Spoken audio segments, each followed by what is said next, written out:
When Rob Horn bought an abandoned storage unit in Little Rock, Arkansas, he thought it contained a heap of old paperbacks and little else. "I just saw a bunch of books," he told WMCA Action News 5 in June 2017.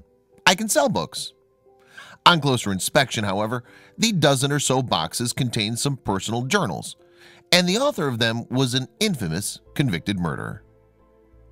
Horn, a retired Arizona cop who had recently moved to Bull Shoals in northern Arkansas, couldn't quite believe his luck. What is it, 1 in a million to be the person who actually bought this stuff? Not very many people could be that lucky, he said. In fact, the author of the journals is one of the most well-known and controversial death row inmates of the 20th century. Scores of films, books, and documentaries have been produced about him. Moreover, he's an accomplished wordsmith, so in both a historical and a literary sense, Horn had struck gold. Indeed, Horn had bought the container at auction hoping to make a few bucks from the books inside it.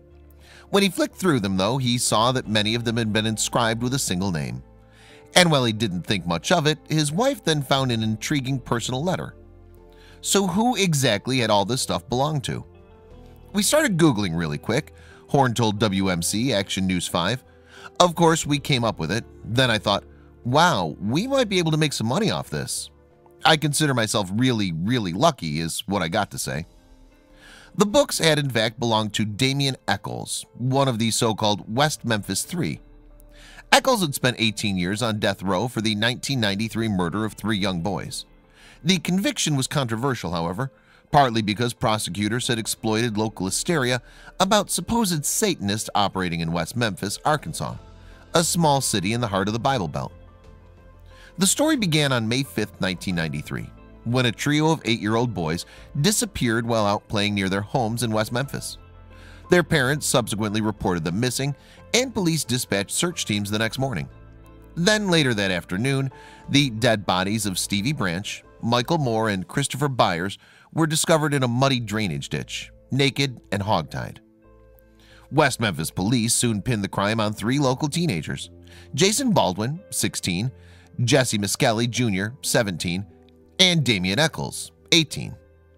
Eccles, who was assumed to be the ringleader, was a high school dropout with a taste for trashy horror books and heavy metal. He had a history of psychiatric problems, he was a misfit and a rebel, and he fitted the profile that police were looking for. In court, Eccles' taste for Metallica and Stephen King was offered as evidence that the 3 teens had murdered the young boys in an act of devil worship. What's more, the jury, whipped up by media hysteria, apparently found such claims convincing. All 3 teens were found guilty of murder. Baldwin was sentenced to life, Miss Kelly was given life plus 40 years, and Eccles received the death sentence. However, the case was seriously flawed. A confession by Miss Kelly, who has an IQ of 72, was allegedly obtained under duress and intimidation. Meanwhile, a key witness who had implicated the Memphis Three retracted their statements, admitting that she had lied and was coerced into doing so by the police. There was also evidence of jury misconduct and improper handling of the crime scene. For years, Eccles lobbied for a retrial, and during that time, he received help and support from several high-profile celebrities, including Johnny Depp. He also met his wife, Lori Davis, while on death row. Eventually, moreover, his efforts paid off. On August 19, 2011, the Memphis Three walked free on so-called Alford plea deals. Technically, the court still considers them guilty, but their time has now been served. The effects that Horn recovered from the storage unit, which was registered to Lori Davis, included photos of Davis and Eccles, artwork, letters, books, and 2 personal journals written by Eccles during his stretch at Varner Unit Supermax.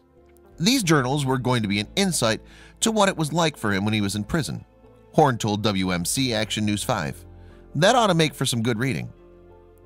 Eccles had actually written much about his time on death row.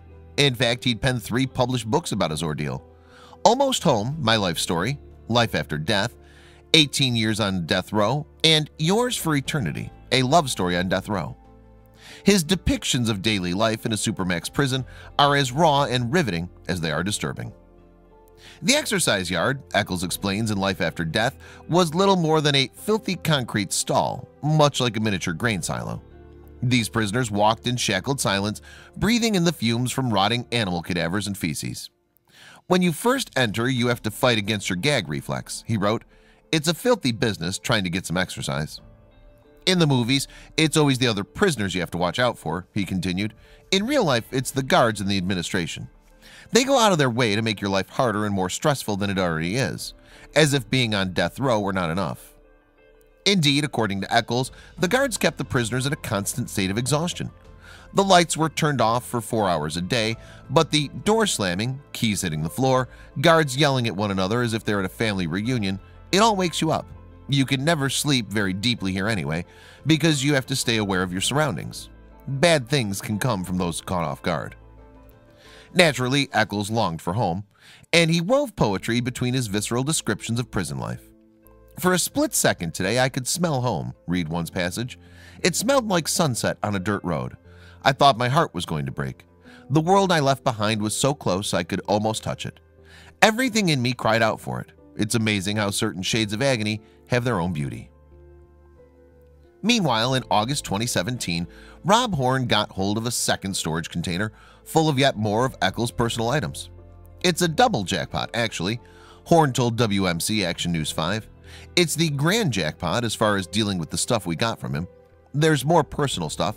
There's some things in here that he's written, handwritten in prison, and that makes it worth a lot more.